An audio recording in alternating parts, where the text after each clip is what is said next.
Billete de ida de Eva Díaz Reobello. A las 6 de la mañana, las estaciones de metro de Madrid abrieron sus puertas como los párpados de una ciudad dormida. Había sido una noche larga, de risas, alcohol y charlas sin sentido, como deben ser todas las noches cuando tienes 20 años y se acercan las vacaciones. Además, el fin del mundo no es algo que ocurra todos los días, y lo habíamos festejado por todo lo alto, aunque, como bien razonó el gordo de César al comenzar la velada, esta era la tercera alerta de apocalipsis que recibíamos en nuestras cortas vidas, y para entonces ya no había quien se tomara en serio tanta histeria global. Que el mundo se acaba es un hecho, filosofó entre sorbo y sorbo de cerveza cuando nos acomodamos en nuestro tercer bar. Pero su agonía será lenta, queridos amigos, y en todo caso la sufrirán nuestros nietos, aseguró mientras nos escrutaba desde sus gruesas gafas. Todos asentimos con solemnidad y después brindamos por nuestros pobres nietos condenados a la extinción. Brindamos y todos los recuerdos posteriores daban vueltas en mis pupilas cuando, 5 horas después y bien agarrado a la cintura de Lorena, bajé a tientas los escalones del metro, rumbo a casa por fin, tras ser testigo de un amanecer como tantos otros, sin arcángeles en llamas ni infiernos abriéndose bajo nuestros pies. Una vez más la tierra había sobrevivido a las peores profecías y yo no veía el momento de meterme en la cama. Estaba tan cansado que Lorena tuvo que despertarme a codazos para que entrase en el vagón, donde me enrosqué apenas conseguí asiento, decidido a dormir hasta que llegásemos a nuestra parada. El run run del subterráneo me acunó durante un buen rato hasta que otro empujón de Lorena volvió a despertarme. ¿Se puede saber qué quieres?, farfullé. Ella miraba divertida a su alrededor y me lanzó un guiño cómplice. ¿Has visto qué pintas llevan esos de ahí?, susurró. Giré la cabeza hacia el rincón que me indicaba y descubrí a un grupo que parecía haber asistido a una fiesta de disfraces. Aunque por su ropa bien podrían haberse escapado directamente de los años 70, pantalones de campana, melenas largas, estampados psicodélicos. Uno de ellos me hizo el signo de la paz con los dedos al tiempo que esbozaba una sonrisa de dientes amarillentos. Me estremecí y aparté la vista, asqueado. Frente a nosotros una pareja madura, ataviada con ropajes medievales, nos miraba con mal disimulada curiosidad. Yo recompuse mi postura en el asiento y pegué mi boca a la oreja de Lorena. «¿Ya estamos en carnaval y no me dices nada?», murmuré. Ella ahogó una carcajada y me besó. Su olor cálido y suave me inundó al estrecharme contra ella. De pronto me sentía tan despejado que podría haber seguido besándola durante horas. Pero entonces el tren se detuvo y ella me apartó de golpe. «Esta es mi parada», exclamó, y salió corriendo sin que pudiera retenerla, justo antes de que las puertas del vagón se cerrasen. Sorprendido, traté de seguirla, pero el tren arrancó lentamente. Lorena me miró con tristeza mientras se unía a la corriente humana que salía por los túneles. Apenas alcancé a ver el hombre de la parada. ¿Kaeli? No, sería Callao, supuse. Me froté los ojos y volví a sentarme de nuevo, malhumorado. Lorena siempre se quedaba a dormir conmigo, así que no entendía qué mosca le había picado. Aunque la quería con locura, a veces sus juegos me agotaban. Ni siquiera estaban seguros de que aquella fuese su estación. ¿Acaso no vivía en un piso compartido al norte de la ciudad? Traté de recordar alguna de las veces que había ido a visitarla, pero la cabeza me daba demasiadas vueltas. El tren se paró otra vez y varios pasajeros apearon. Eché un vistazo al nombre de la estación, Gehenna. Lo leí varias veces, más mientras otros pasajeros subían y el tren arrancaba nuevamente. Gehenna. El nombre me resultaba extraño. Ni siquiera era capaz de ubicar en qué línea de metro se encontraba. Pensé que quizá, entre el cansancio y el plantón de Lorena, había pasado de largo por mi parada. Me giré hacia el anciano que se sentaba a mi derecha. «Disculpe, ¿hemos pasado ya por Delicias?», pregunté. El viejo se giró y pareció mirar a través de mí sin verme realmente. «¿Te refieres al jardín?». «Oh, sí, eso lo pasamos hace muchísimo», respondió, y soltó una risilla decrépita que pronto desembocó en una sinfonía de toses y jadeos. Me aparté, maldiciendo mentalmente a aquel viejo loco. El tren se detuvo en una nueva parada, Hinnom. Leí en los carteles. Ahora sí que estaba completamente desorientado. Apoyada junto a una de las puertas del vagón, había una joven pálida que me observaba fijamente mientras mascaba chicle. ¿Sabes qué línea de metro es esta?, le pregunté. Ella me sonrió sin dejar de masticar. Claro, es la línea circular. No hay otra, contestó. El tren se puso en marcha y aumentó su velocidad. Yo sentía que me ponía histérico. ¿Cómo que no hay otra? ¿Te quedas conmigo? Sin darme cuenta había levantado la voz. Varios pasajeros me miraron con recelo. Hay más de 10 líneas de metro y yo me he subido en la de 3. Así que dime, ¿cómo hago para volver?, mascullé. Ahora todos los viajeros del vagón me miraban en silencio mientras la joven sonreía como si se lo pasara en grande. Tenía el pelo negro y unas profundas ojeras que contrastaban con sus ojos ambarinos. Era guapa, aunque por alguna razón su sonrisa me inquietaba. No tienes ni idea de lo que ha pasado, ¿verdad?, dijo, detrás de mí. Varias voces comenzaron a cuchichear. ¿Por qué? ¿Qué quieres decir?, pregunté. El tren chirrió. Nos estábamos deteniendo en otra estación. Miré a través de la ventana y, casi como un milagro, la palabra delicias surgió ante mí, repetidas, en todos los carteles. ¿Sabes qué? Olvídalo, dije. Yo me bajo aquí. Sonreí a la chica, que me miró boquiabierta, y salté rápidamente al andén vacío. ¡Espera!, oí que gritaba a mi espalda. Me giré justo a tiempo de ver cómo el tren reanudaba su marcha. La joven pálida y algunos pasajeros más me observaban con curiosidad desde las ventanillas. Sentí una cierta inquietud, como cuando sabes que has olvidado algo terriblemente importante y no consigues recordar qué es. Después pensé en mi piso, en la cama cálida y las horas de sueño que me esperaban, y enfilé rápidamente los túneles de salida. No caí en la cuenta de que era el único pasajero que se había apeado hasta que 2 guardias de seguridad me cerraron el paso al doblar una esquina. Sujetaban a 3 perros atados con correa y parecían dispuestos a hacerme pedazos si intentaba esquivarlos. ¿A dónde crees que vas?, preguntó el más alto. Los 2 llevaban gafas de sol, aunque estábamos casi en penumbra. A mi casa, contesté. Te has equivocado de parada, chico, señaló su compañero. Esta estación lleva siglos clausurada. Pensé que aquello era demasiado y me eché a reír a carcajadas histéricas. Los guardias me observaron inmutables y los 3 perros empezaron a gruñir. ¿Eran realmente 3 perros o uno solo? Casi no me atreví a bajar la vista y mirarlos de nuevo. Intenté serenarme. Yo vivo aquí, insistí. Esta es mi parada. Anoche cogí el metro aquí mismo. No me dejaron terminar. Uno de ellos me agarró de la chaqueta y me arrastró de vuelta al andén, mientras el otro nos seguía hablando con voz profunda y monocorde. Han pasado muchas cosas desde anoche. Será mejor que leas los carteles informativos mientras esperas al siguiente tren, sentenció mientras su compañero me sentaba a la fuerza en un banco. Quise replicar, pero los guardias se alejaron a buen paso. No me sentía con fuerzas para seguir discutiendo. Todo era tan extraño. Entonces vi los carteles. El andén entero estaba empapelado con el mismo panfleto blanco y negro, desde el techo hasta el suelo. Lo habría visto mucho antes si no me hubiera concentrado tanto en averiguar el nombre de cada estación. El texto era breve y terminante. Está usted en el purgatorio. Debido al fin del mundo, se espera circulación lenta en toda la línea cuando oiga su nombre. Bájese en la parada correspondiente. Para más información, consulte con nuestros guardias. Gracias. Sé lo que piensan. Yo también quise creer eso al principio. Habría sido una farsa muy bien orquestada, la broma del siglo. Me habría reído con ganas en aquel momento, de no ser por qué. De repente, todas las piezas comenzaron a encajar en mi cabeza con la precisión de un reloj.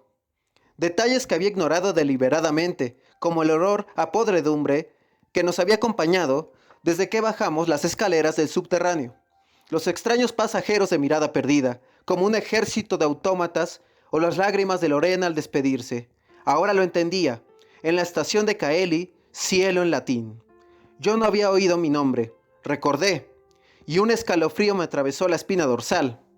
Así que aquello ¿Era el tan temido juicio final? Nada de tribunales celestiales ni ángeles acusadores, solo una voz por megafonía llamándote para que ocupes tu lugar en el más allá. Decepcionante. Esperé el tren durante horas, puede que días o incluso meses. Dormía ratos con sueños inquietantes y despertaba sobresaltado por el silbato de un tren imaginario. De vez en cuando las corrientes de aire me traían el eco de lamentos y alaridos estremecedores procedentes de las estaciones cercanas. Sin embargo, más que la posibilidad de dar con mis huesos en alguno de aquellos infiernos, lo que me atormentaba era no ser capaz de recordar cómo había muerto. ¿Había bebido durante la noche hasta caer en un coma etílico? ¿Habíamos perecido juntos, Lorena y yo, en una de tantas discotecas al engullir unas pastillas ofrecida por algún extraño? ¿O simplemente nos habíamos liberado de nuestro envoltorio mortal al descender por las escaleras del metro a aquella mañana fatídica? ¿Por lo menos había tenido una muerte suave o indolora? Resoné. No había sufrido ni había sentido dolor, aunque me consumía la rabia de no haber aprovechado más mis días y de haber perdido tan injustamente una vida casi sin estrenar. Me habría gustado viajar por el mundo, casarme con Lorena y tener un montón de hijos rubios como ella. La llegada estrepitosa de un nuevo tren me sorprendió encogido en el banco y llorando como un niño pequeño. Las puertas se abrieron, no se cerraron hasta que me decidí a entrar. Cabizbajo, arrastré los pies hasta un asiento sin mirar a los demás pasajeros. El tren arrancó. Yo enterré la cabeza entre las manos, deseando que todo aquello no fuera más que una pesadilla. De pronto, una voz familiar me sacó de mi ensimismamiento. ¿Héctor? Levanté a la vista y vi sentado frente a mí a mi amigo César, que me contemplaba incrédulo con sus gafas de culo de vaso y su papada temblona. ¿Eres realmente tú? Asentí con la cabeza, esforzándome para no romper de nuevo a llorar. César estaba allí, pensé aliviado. Aquello no había sido más que un mal sueño. Todo se iba a arreglar, claro que sí. Un cuerpo enorme se empotró contra mí en el asiento de al lado y César me estrechó con fuerza entre sus brazos fofos. Chico, no sabes cuánto me alegra de encontrar una cara conocida, comenzó a parlotear. ¿Puedes creer esta locura? Llevo aquí semanas esperando a que me llamen. Seguro que es por lo de mi ateísmo. De pronto se interrumpió y me escrutó a través de sus lentes. Oye, ¿te encuentras bien? Miré mi reflejo en la ventana. Tenía el rostro desencajado y parecía estar a punto de vomitar de un momento a otro. Sin embargo, hacía días que no comía ni sentía hambre o sed. Ya no podía negar lo que había pasado. Lorena se ha ido, anuncié. Los dos permanecimos en silencio durante horas, siglos tal vez. El mundo se había terminado. Yo había perdido a Lorena. Tal vez ese era mi infierno. Imposible calcular cuánto tiempo había pasado cuando finalmente César me sugirió dar un paseo por el tren. Los vagones estaban comunicados entre sí, de modo que podíamos caminar por el pasillo central y observar a los distintos especímenes humanos que la muerte había ido reuniendo a lo largo de los siglos. Desde legionarios romanos y cortesanas bizantinas hasta soldados de la Guerra de Secesión o estrellas del rock, que hasta hacía poco decoraban las paredes de mi cuarto. Me sorprendió que el metro tuviera tanto espacio libre. Al parecer el cielo y el infierno estaban más llenos de lo que yo pensaba. O quizás debería decir los cielos e infiernos, porque había muchos, incontables. Durante nuestro paseo, César me confesó que había intentado apearse en la estación Nirvana, pero las puertas del tren se habían cerrado en sus narices. ¿Cuánto tiempo crees que tendremos que esperar aquí?, pregunté. Él se limitó a callar y a mirar a su alrededor. No hizo falta que dijera nada. Podían ser siglos, milenios. Cerré los ojos y apoyé la frente en el cristal frío de una ventana. Afuera, los túneles negros pasaban a toda velocidad. Solo que no eran túneles, sino un abismo oscuro que se extendía hasta el infinito. Lejos, muy lejos, me pareció ver una hilera de puntos brillantes. Estrellas, quizá, o una galaxia entera. Tal vez allí, fuera el universo, se preparaba para un nuevo Big Bang. Medité, ahora que los efectos del nuestro se habían extinguido. El tren se detuvo en una nueva estación. Hades, leí. De pronto tuve la creciente sensación de ser observado. Miré a César. Cavilaba en silencio junto a mí, con la vista perdida en el vacío. Me miré y allí estaba ella. Pupilas ambarinas, ojeras profundas y una boca burlona mascando sin pausa. Se acercó a mí tanto que pude notar el olor afrutado de su chicle. Ya veo que al final aquella no era tu parada, dijo con sorna. ¿Cuánto tiempo llevas aquí?, repliqué. Me intrigaba la soltura con la que parecía moverse en aquel tren. Oh, no mucho. De todas formas, ¿qué importancia tiene?, contestó. Era evidente que intentaba esquivar el tema, pero preferí no insistir. Me llamo Héctor, me presenté. Lili, dijo ella escuetamente. ¿Conoces alguna manera de salir de aquí?, pregunté. Ella volvió a sonreír y sus pupilas se iluminaron. Parecía estar disfrutando de verdad. ¿Tengo cara de saberlo? De hecho, sí. Tienes cara de saber muchas cosas. La sonrisa se hizo más amplia. César había salido de su ensimismamiento. Nos escuchaba con interés. Puede que sí, puede que no, canturreó Lili. De pronto, sentí que las fuerzas me abandonaban. Esa chica no era más que otro espectro aburrido de purgar sus culpas en aquel tren infernal, pensé. Podría pasarme toda la eternidad siguiendo su juego y no conseguiría nada. Suspiré irritado y le di la espalda. ¿Quieres recuperar a tu novia, verdad? La pregunta de Lili me cogió por sorpresa y de un respingo. Os vi besaros en el vagón, explicó. Ahora estaba seria y me miraba fijamente con sus ojos de reptil. Sí, respondí. Ella asintió con la cabeza y pareció percatarse de la presencia de César. ¿Él está contigo? Antes de que pudiera responder, mi amigo se incorporó y se colocó a mi lado. Hasta el final, anunció solemne. De acuerdo, entonces seguidme, dijo Lili. El tren se aproximaba a una nueva parada. Kaeli, vi anunciado en todos los carteles. Mi corazón se encogió como un caracol en su concha. Las puertas abrieron y los tres salimos al andén, ignorando los murmullos de los demás pasajeros. La estación tenía varias salidas. Lili nos guió por lo que parecía ser el túnel principal. Yo miraba a todos lados, seguro de que pronto nos saldría al paso un ejército de guardias celestiales y nos arrojaría a alguno de los infiernos que podía haber en aquel lugar. Pero nadie apareció. El túnel desembocó en un vestíbulo amplio y luminoso, dividido en dos por una hilera de torniquetes de seguridad. Más allá, vi dos brillantes escaleras mecánicas que ascendían a una superficie oculta a nuestros ojos, que, sin embargo, me atraía con una fuerza irresistible. Sin pensarlo, eché a correr hacia los torniquetes e intenté atravesarlos, pero las barras de metal no cedieron. Desesperado, tironeé de ellas. Traté de trepar por encima como una alimaña, pero fue inútil. Una barrera invencible me haría y frenaba todos mis avances. Sin pensarlo, eché a correr hacia los torniquetes e intenté atravesarlos, pero las barras de metal no cedieron. Desesperado, tironeé de ellas. Traté de trepar por encima como una alimaña, pero fue inútil. Una barrera invisible me hería y frenaba todos mis avances, pero sin dejar de atraerme al mismo tiempo, como una lámpara a una polilla. Podría haber seguido luchando así durante horas, pero afortunadamente la voz impasible de Lili puso fin a mi enajenación. ¿Se puede saber qué intentas? La miré. Tenía las manos en las caderas y me observaba con aire burlón. A su lado, César parecía contener las carcajadas a duras penas. Agotado, abandoné los torniquetes y me acerqué a ellos. Creí que ibas a ayudarme a entrar, respondí. A reunirme con Lorena. Ella clavó sus ojos en los míos. Por un momento creí ver un destello de compasión en sus iris amarillos. Fue apenas un segundo. Después, suspiró y se encaminó lentamente hacia una esquina del hall donde languidecían varios expendedores de billetes.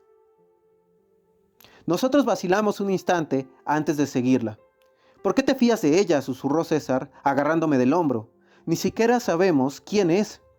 Pero yo le hice un gesto para que callase y me acerqué a Lili, que sin mirarnos se dedicaba a introducir monedas en una de las máquinas. Oímos varios crujidos y estremecimientos antes de que una de las ranuras del mecanismo escupiera 3 billetes de metro. Mientras ella nos los tendía sin una palabra, yo comprobé que eran billetes de un solo viaje, sin vuelta. Esto es todo. César examinaba su billete como si fuera un pescado muerto. ¿En esto consistía tu plan? ¿En evitar que nos multen los taquilleros? La voz le temblaba, pero no de ira, sino más bien como si estuviese a punto de echarse a llorar. Conocía lo suficiente a mi amigo como para saber que, a pesar de sus reservas, él había confiado tanto o más que yo en aquella desconocida. Sin decir nada, guardé los billetes en mi bolsillo. A lo lejos oí el inconfundible run run de un tren acercándose. Lili levantó la cabeza y husmeó el aire. Después comenzó a hablar. Lo que ocurre es lo siguiente, dijo clavando en nosotros su mirada amberina. El fin del mundo ha pasado, sí, pero no es el final que vosotros imagináis. La Tierra no fue destruida, solo el ser humano. Hizo una pausa y nos miró, como si esperase alguna respuesta de nuestra parte. Los dos callamos. ¿Tenéis idea de cuánto tiempo lleváis aquí abajo?, continuó ella. Han pasado siglos desde entonces. Es el comienzo de una nueva era y nada os impide regresar de nuevo. Será un mundo diferente, claro está. Seréis diferentes, pero tendréis otra oportunidad para hacer las cosas bien. Y aquí su boca se curvó de nuevo en una mueca burlona. Ya sabéis, para ser buenos. César y yo la miramos en silencio, demasiado aturdidos para hablar. El traqueteo del tren acercándose era cada vez más potente. No tardaría en llegar. ¿Me habéis entendido o no?, dijo Lili. César se encogió de hombros, confuso. Podéis quedaros aquí, purgando eternamente vuestros errores, o podéis regresaros e intentarlo de nuevo. Nadie os lo impedirá. Cualquiera puede volver. Este tren circula en muchas direcciones. Y como para corroborar sus palabras, el tren irrumpió, al fin, en la estación, ahogando su voz.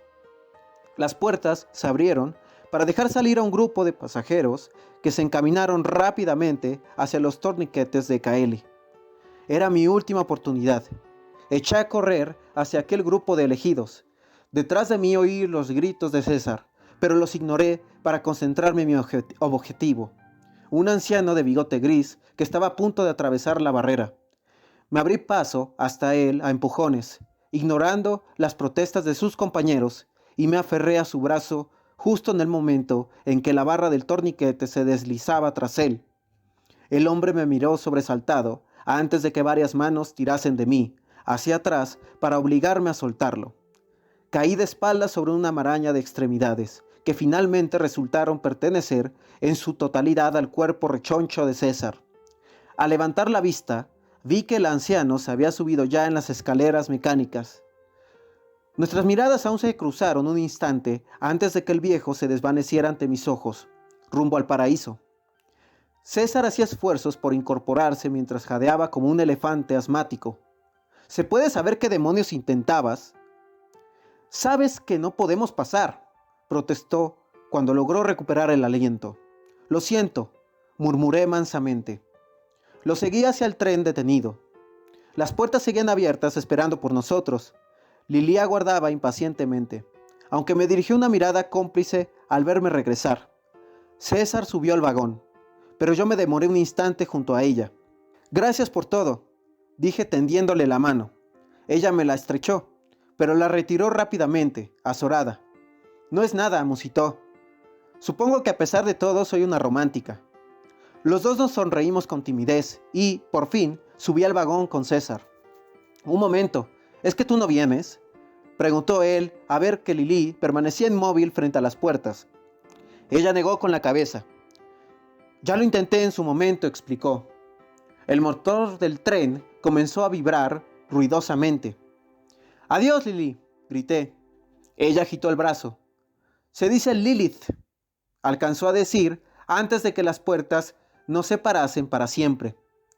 El tren arrancó con lentitud, pero enseguida noté que circulaba en sentido contrario al habitual. César y yo nos miramos. Éramos los únicos pasajeros del vagón. ¿Qué aspecto crees que tendremos?, preguntó él. ¿Seremos reptiles? ¿Bacterias? Yo sonreí y mené la cabeza en silencio. Aquello no me preocupaba. Solo podía pensar en el tercer billete de metro que habíamos comprado y que yo había conseguido deslizar en el bolsillo del anciano justo después de que atravesara la barrera de Caeli. También la había susurrado un nombre al oído y estaba seguro de que llevaría mi mensaje a Lorena. Al fin del cabo, no había duda de que aquel viejo era una buena persona. Todo irá bien, susurré. Las luces del tren se apagaron. Al fondo brilló una luz.